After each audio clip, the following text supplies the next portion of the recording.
改造したやつでやろうとしたんですけど、なぜかはわからないんですけど、多分あそこのワイヤーに負荷がかかってブレーカーボタンがすぐ切れてしまって草刈りにならないので、やっぱり元に戻してやりたいと思います。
こんな感じで草刈りが終了しました。だいぶ草刈りをする部分が減ってきたので、草刈りするのも楽になってきました。これから暑くなって雑草がいっぱい生えてくると思いますけど、2週間に1回ぐらい草刈りをして庭をすっきりさせたいと思います。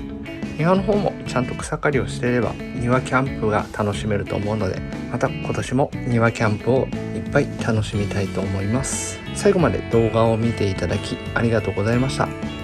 このチャンネルが気に入った方は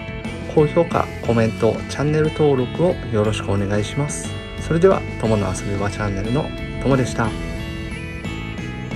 バイバイ。